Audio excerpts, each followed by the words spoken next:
Okay, so really quick here, I wanted to give you an introduction video to significant figures. So there are going to be 4 significant figure rules we need to follow. Again, significant figures are used so that we can report properly the uncertainty in our number. So if we're taking a measurement, we're saying like, okay, I'm only certain that I'm only sure that my measurement is this up until this point.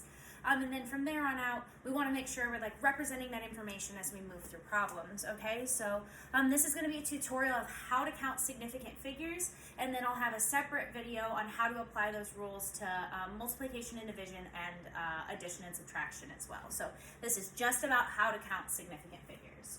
So we are counting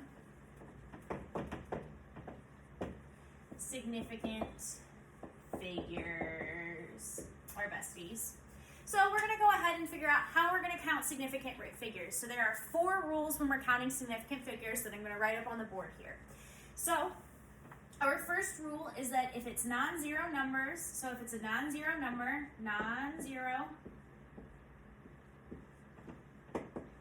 aka 1 through 9, it always counts.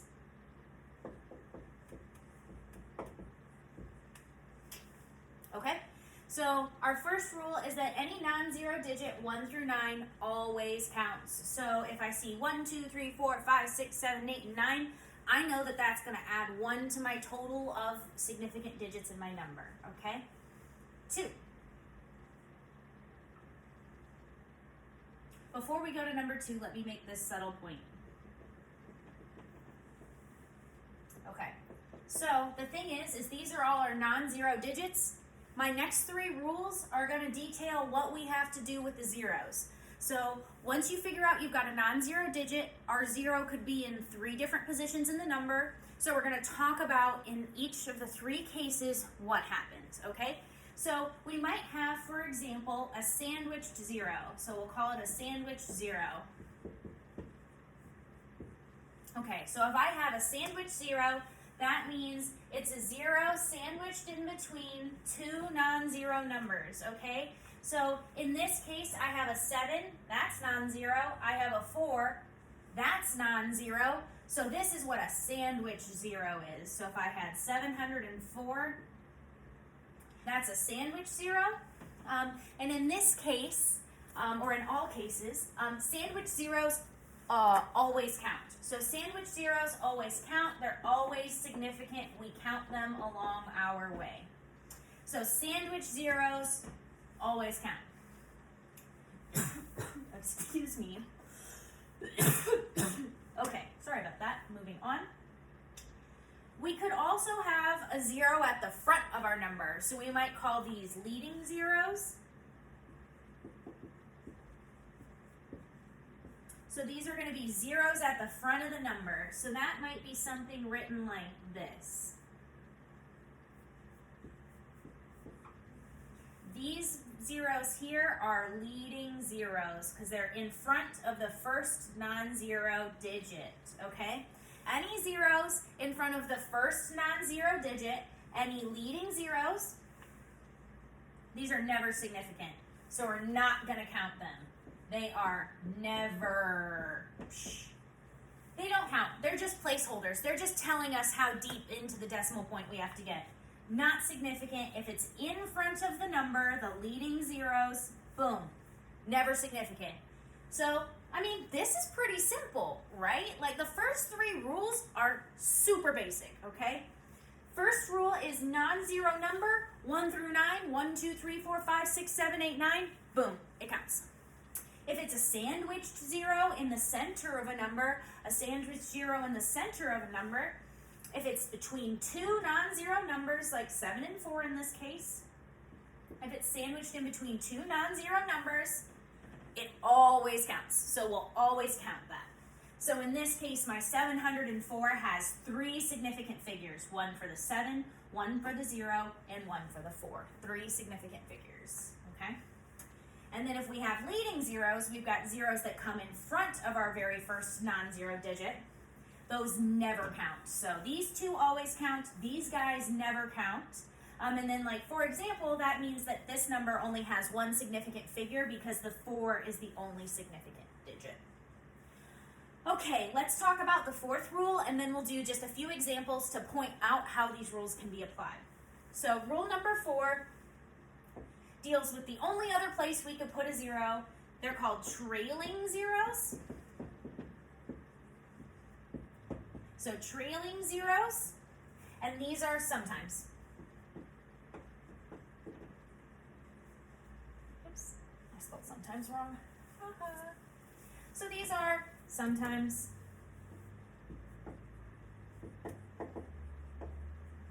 So what do I mean by sometimes? If I have zeros at the end of the number, I have trailing zeros. I could have a few different cases with trailing zeros here where they're significant and where they are not significant. So really the only complicated rule you have is if the 0 is at the end of the number, and I promise it's not that complicated. The only reason it's complicated is because it's sometimes and the others are always and never. So they're pretty straightforward, right? So if we have trailing zeros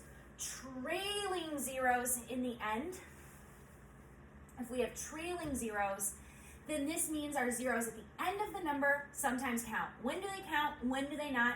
Let's look at 2 different examples. So if I have let's look at 3. So if I have the number 500, if I have the number 500 decimal point, and if I have the number 500 decimal point 0. So these are kind of 3 different cases that I think come up quite often when we're thinking about ending zeros. I guess we have something like this too. We could say 0.500, for example. Okay, we've got 4 cases. I lied. I'm sorry for lying. We've got 4 different cases we're going to look at to determine if our trailing zeros are significant. So what's the rule? Well, what might be apparent here is what changes is the decimal point. Okay, so if there is a decimal point, so if decimal point always significant. Always significant. So if you see a decimal point anywhere in your number, the trailing zeros are always significant. So if you see a decimal point in your number, your trailing zeros will always be significant in the end. So if there is no decimal point, so if no decimal point,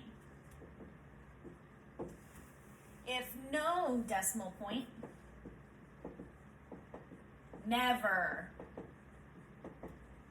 Okay? So when we're looking at the trailing zeros, we're just going to look to see if our number has a decimal point or not. So let's apply this rule to these numbers here, okay?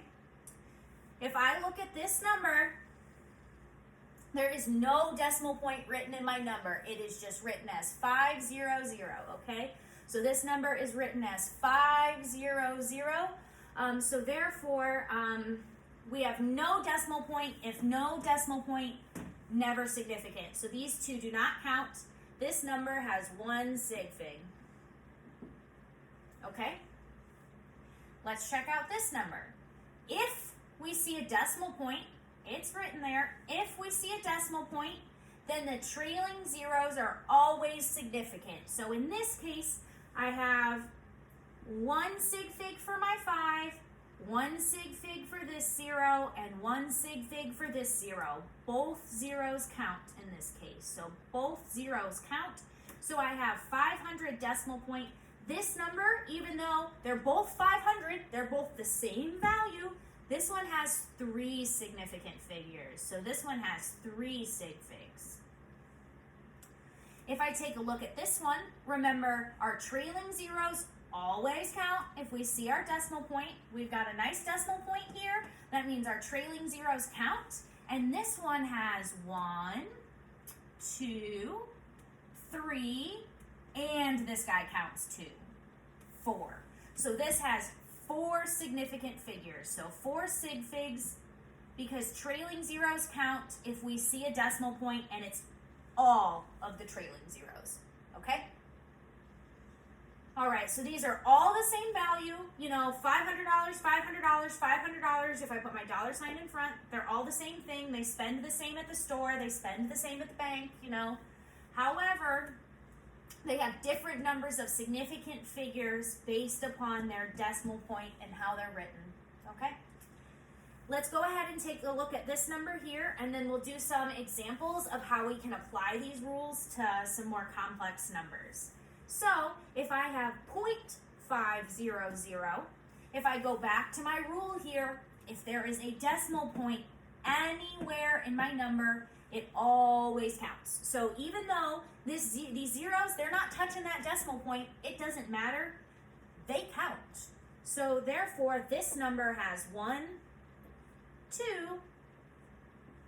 and 3 significant figures. So this number has 3 sig figs. Okay? So the zeros count anywhere you see a decimal point in the number. Okay? So I'm going to go ahead. I'm going to clean up my trailing zeros part down here. And I'm just going to remind us what we mean by the trailing zeros by writing 500, no, and 500 decimal point, yes. Oops, yeah. Yay, yes.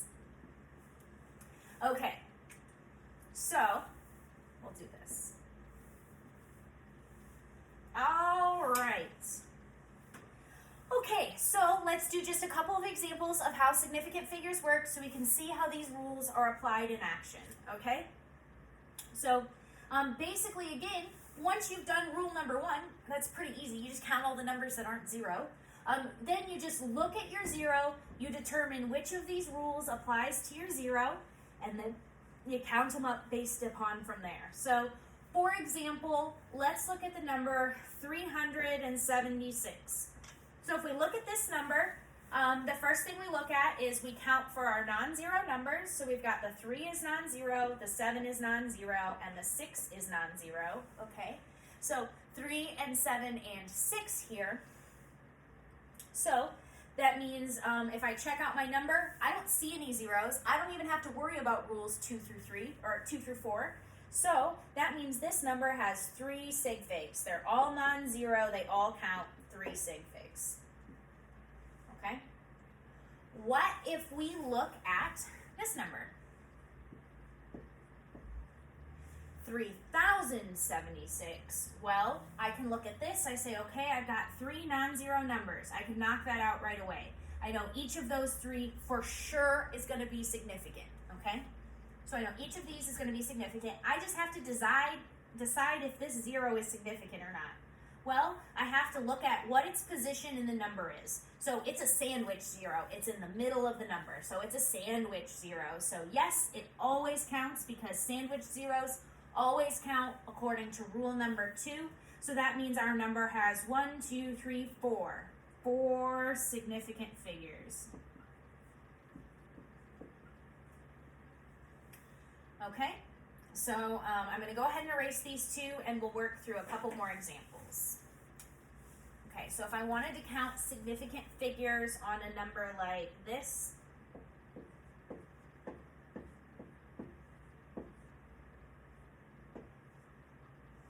I would have to, again, take a look at my number. I've got 0.00482. If I have this piece of information here, what I can do is I can write, or I can first and foremost look at the non-zero digits. I know each of those is going to count, so I know I've got information for the 4, for the 8, for the 7, that counts, for the 2, that counts. So each of these counts, and then I go back and I check out my zeros, and then I look at the position of the 0 in the number. Okay, so I see that if I'm reading my number from right to left, I don't actually run into a non-zero number until I hit 4. So if these all come before the first non-zero number, that means these zeros are not significant because they are leading zeros. They are applying rule number 3 for leading zeros. So that means they are not significant. They are in the front of the first non-zero number. I do not care one bit that there is a decimal point there. They are never, never, never, ever, ever significant. So that means my number 0.00482 has 4 sig figs. Okay? And then let's do one more example here. We'll do a really complex, the most complex thing that we could do with significant figures. And then that'll be basically how you have to count your significant figures. And again, I'll make separate videos showing you how this works in multiplication and division, as well as how to round to a certain number of significant figures in that video as well, okay? So let me do one more example here. And then that'll be it for counting significant figures. So what if we have an example like this? 0.008706400. Okay, let's go ahead and figure out how many significant figures are in this number here, okay? So again, we can go ahead and we look at our non-zero numbers. We can count them right away. So I see an 8 there, I see a 7 there, I see a 6 there, and I see a 4 there. So if I've got a number with a ton of zeros in it, if I go through and I mark where those non-zero digits are, it can really help me see what kind of position my zeros are in, right? So if I start looking at my zeros from left to right, if I'm going like this, boom, I don't run into my first non-zero number until I hit that 8. So that means these 3 zeros are not going to be significant. So they are not significant. Those 3 do not count, okay? I already know my 8 and my 7 count. We've already applied that rule. So let's go ahead and check out the middle zero here. So there's a 0, and I said it's in the middle of the number. That might give you a hint already. It's a sandwich 0, so we can see it's in between the 7, it's in between the 6, the sandwich 0 counts. Okay? So,